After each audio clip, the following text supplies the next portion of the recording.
back to the channel and welcome back to another video.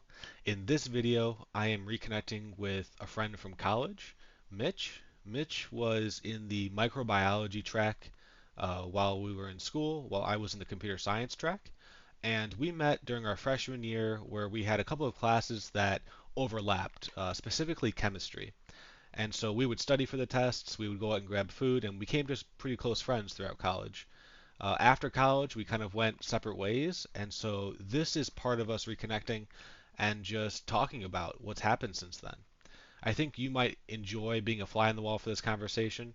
It really wasn't supposed to be a formal interview or anything like that, but I think parts of this are super entertaining, and I wanted to share them here. And so, yeah, grab a drink, settle in, and enjoy this conversation with Mitch. So, Mitch, walk me through what happened since the last time we spoke. I know we met back in college where you were doing microbiology and I was doing computer science, and I think you graduated with that and then got into the field. But kind of walk me through what happened because I think we stopped talking in like junior year as like our studies got pretty intense and then we eventually found jobs. But yeah, walk me through that.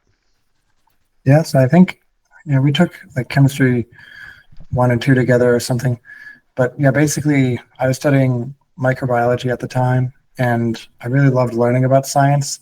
You know, I mean, everything about learning about it was fantastic. There's some extremely interesting like things that can happen in microbiology that were just super fascinating. But doing science is completely different. Doing it is more, begging for grant money. It's very isolating. It's very slow. It's kind of this big contest where you have to get a PhD and then you have to talk about how many papers you're on, and it's just doing it is very different from learning about it. So I did end up graduating with the degree in microbiology, and then I ended up working at the Wayne State Medical School. But again, like I just said, it really wasn't for me. I didn't really like doing it, and I had a lot of downtime because the job that I got was essentially helping with viral gene therapy, trying to basically fix blindness in mice using viral gene therapy, which sounds super cool. I mean, you're not talking about like curing the blind literally, but it's very slow, obviously for understandable reasons. You have to go through all these different trials. And so practically speaking, what it meant for me was a lot of time sitting in the lab, just me and these mice, and it was just me in this room. And sometimes I wouldn't speak to anybody, all day. So it's just me in this sort of sterile lab environment, and it got pretty isolating. But what I did have was I had like some old T440 that I gotten at like a pawn shop, and I just installed Linux on it. I was always playing around with that, seeing what kind of trouble I could get into, and just started teaching myself that way. And then when I realized that I could take a couple of classes for free, I was like, well, I'm already tinkering with this thing all the time. And so I ended up taking like an introduction to computer science. I think it was just programming in C or something. We read that book, the one with Brian Kernighan, Dennis Ritchie, the like, prototypical C book. Yeah, so I took a couple classes, and then it got to a point where I could either keep taking these classes or continue with the job. Like I had to pick between them.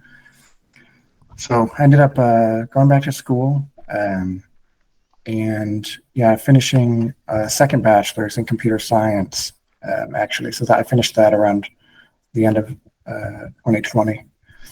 Nice, nice. That's amazing because I feel like when we talked before, like I just kind of knew that you had that analytical mindset and the mindset that would lend itself really well to computer science.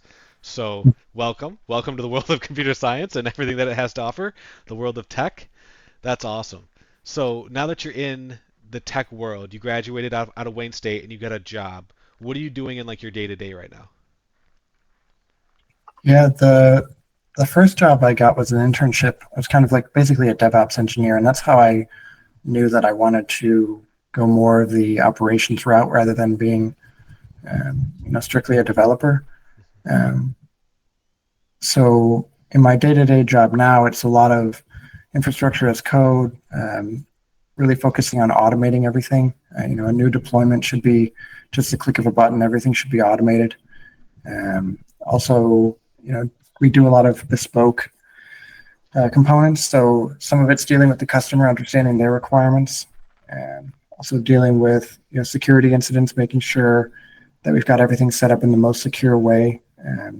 We're pretty much leveraging Azure for everything. So we're using like Sentinel and Defender for that.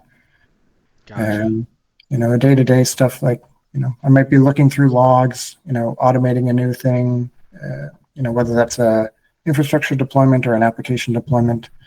Um, and then obviously the usual monitoring of performance and all that. So that's actually interesting because most of the people that I talk to are not in front of a customer or any kind of customer. They get their requirements from their team leader or like a PM that they're working with. And so the fact that you actually have to interface with real people who are using your products and your software, Yeah. like, is that, I guess, have you learned anything from that aspect of the job? Yeah, I think it was definitely the most difficult thing to learn, I could say. I mean, you can put me in the back room with a laptop and a couple other developers to keep me busy. We could just code up whatever.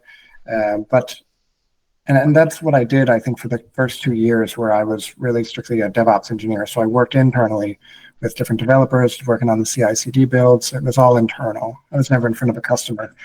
But over the last 2 years, I have been more customer facing. So again, those bespoke components might require a little bit of customization to the infrastructure. And so have to get involved in those situations. And also, if there's like a migration from on premise to the cloud, I'm involved with those as well. So like with those migrations or with like these bespoke components, are you guys leveraging AI at all to do this, or is it really done by hand? We're starting to. I think we really want to accelerate that in the next 3 months. But for now, it's mostly, I use it on the side to, maybe I need to write a one-time script or I need to use it to look through. Like, I don't know if you've ever dealt with ARM templates, but it's basically Azure's built-in standard way of doing infrastructure as code. Terraform is sort of a third party. It's made by IBM, but this is Azure's default way. And what that amounts to is a lot of really long and kind of arcane JSON files. And so being able to use AI to find like where's the missing comma and things like that can be a big help. Also, just having it, you can throw a huge ARM template at it and say, split this up into 5 smaller files, and it'll do all those kinds of tasks for you really easily. Yeah, yeah, that makes a lot of sense.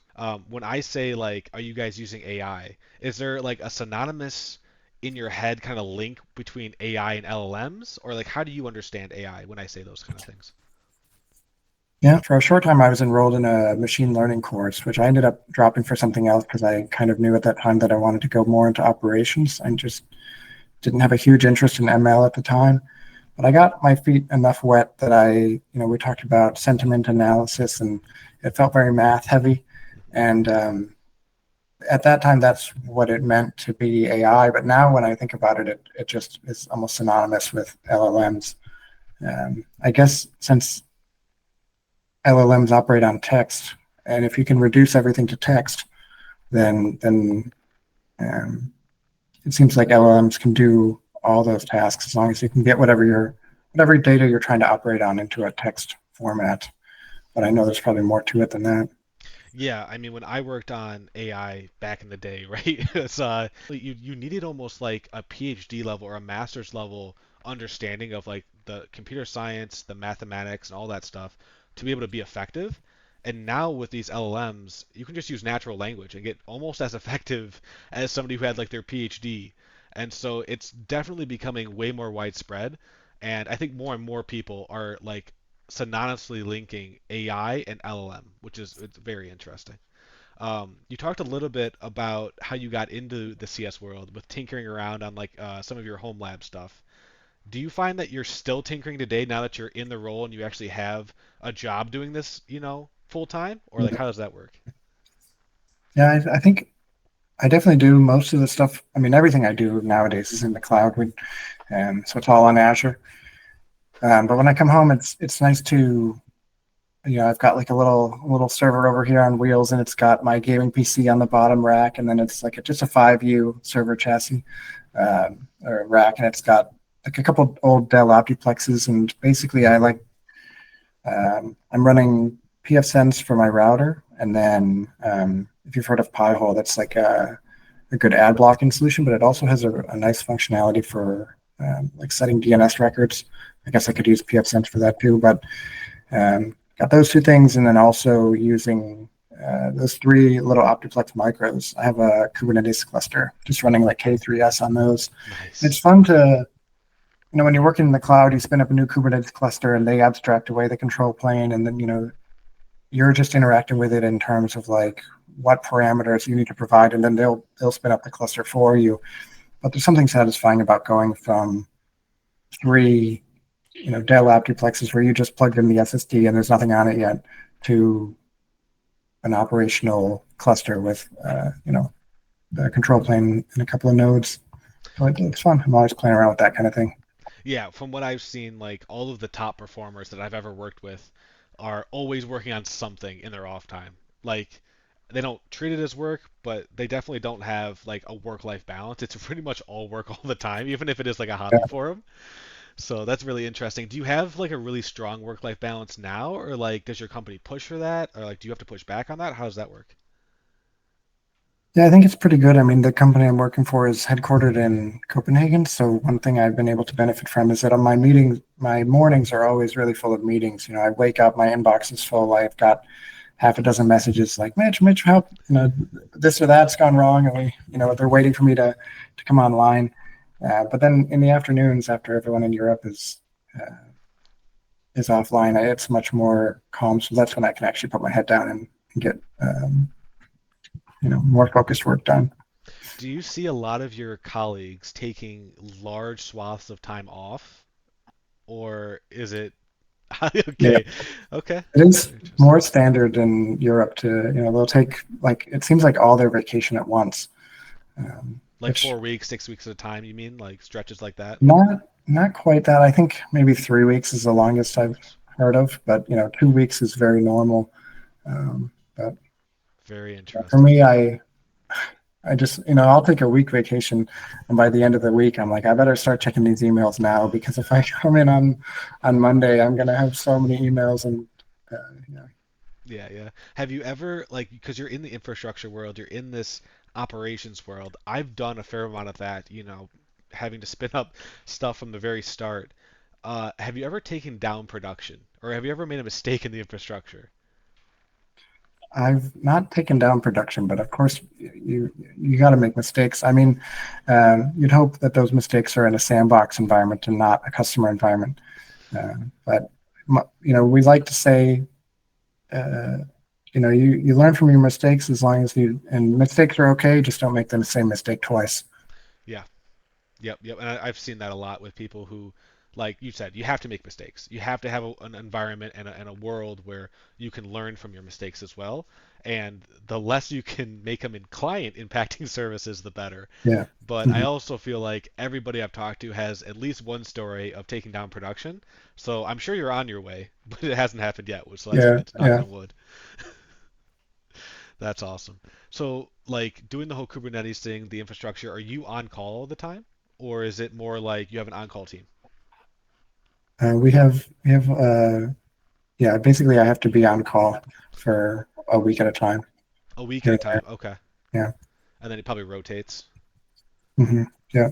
Gotcha. Is that something you expected going into the tech world? Because I don't feel like you have to do the same thing in like the microbiology world. Yeah. That's true. And it's not something that I had to do when I was strictly a DevOps engineer, working on internal teams.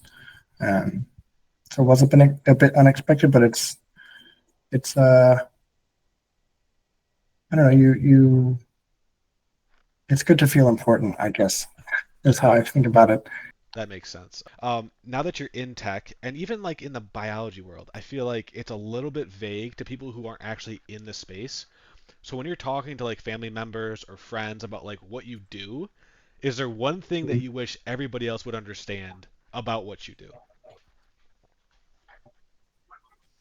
Yeah, it's we talked about talking to customers, and I think it's difficult to know what level of abstraction to talk about things on. And I think the same goes for family members, where usually you have to go to the highest level of abstraction. So I'll usually find myself saying, yeah, like, Instagram. And they're like, yeah, I know Instagram. And it's like, okay, Instagram runs on a bunch of other people's computers, right? And they're like, yeah, yeah. And they're like, okay, I don't work for Instagram, but it's my job to make sure that those computers are metaphorically like online. And that usually gets the point across. That makes sense. That makes sense. Okay. Is there, when you see yourself working at this DevOps stuff and, being a Kubernetes wizard in the next, like, let's say few months here, have you thought about where you want to be in 5 or 10 years beyond probably where you're at right now? Yeah, it's a good question. I think I need to think about it some more. I don't know if I think I love, at least for now, having my hands on the technical side. So I can't right now see myself um, becoming like in a purely managerial role. Um, Maybe it's inevitable at some point. I don't know how you feel about that in tech, but um, at least for now, I'm happy to just become really proficient at the technical aspect and always have my hands on the code and um, yeah, be a technical person. Yeah, yeah. To me, that is critical. Even if you want to step into like a leadership role, uh, having at least anchors and a foundation in the technical space is always going to be better than someone who's not in a technical foundation and being in a leadership role. And so to me, it's like I want to stay as close as I can to technology for as long as I can. And only when it's absolutely necessary, move into a leadership position. Obviously, you can have a little bit more impact with a leadership position, but it's a different game almost to be played. It's a different role, it's a different value that you're bringing to people. And so there has to be intention there. Like you have to want to do that stuff, or it has to be like required, right? Like, hey, the company's growing too big. We need you to step in and lead these folks. Sure. Mm-hmm. But it can't just be something where it's like, oh, I want more money. I'm gonna go be a leader because you're gonna do it for the wrong reasons, and the people Yeah. you're leading are gonna feel that way. So yeah, that's interesting. So then, like in that 5 or 10 year time frame, assuming you're probably not at the same company in those 5 or 10 years, maybe you are, maybe you're not. Even if you are at the same company, you're probably going to move teams. You're probably going to get different leadership. And you're interacting with these people every day, essentially. If you do ever move on, or when that happens, have you thought about how you want to be remembered? Yeah. I think one thing that people know me for now is just being very eager to help. So I try to always be very friendly and you've got an issue. No, I don't know who can help, but maybe oh, this other guy would be a good one to reach out to. It's like trying to make time for everybody. Maybe I do that so much so that it comes at the detriment to my own tasks, but just trying to be super helpful and nice and um, I don't know, the word like inviting comes to mind. Just like always willing to engage with people and hear about their issues or help them out. I think that that's one of the skills, if you want to call it that, that helped me when I was in DevOps. It was like, oh my, hey Mitch, my build's failing, and I was always like, yeah, I got it. You go do something more important. I'll fix the build, and you're like, oh great, thanks. And um, yeah, that's been both super helpful for me and also just a very enjoyable way to work, I think. Yeah, for me, I've also seen the same when I was coming up and had a couple of mentors. They were always super approachable, and so I always wanted to model myself off of that because even though I like knew I had to ask a question, there were points in my career where I was starting to like double question myself. I was like, oh, should I be Mm. asking this question? Is this person going to get annoyed that I, asked them this, or, am I going to interrupt their workflow? Versus the mentors I had when I was just starting out, they would go out of their way to make sure that I had that space to do that and that they were super warm and inviting when I did have a question. And so it's the kind of thing that I'll never forget. The last question I wanted to ask you about building up your skills and having that in your current role, do you feel like AI is going to take your job? That's what I'm hearing everywhere right now is that AI is going to take our jobs. You're in Yeah. infrastructure, you're in tech right now. With Mm. your intelligence, do you think AI is going to take your job? Yeah, I mean, it does weigh on the mind a lot. I think I've been finding myself grateful that I'm not strictly a developer.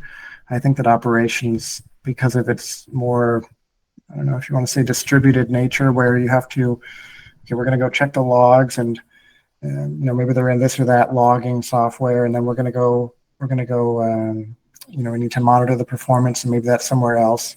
Now I need to get kubectl access, and so I can't just connect to it from my machine. I have to go to this jump server first, whatever the case is.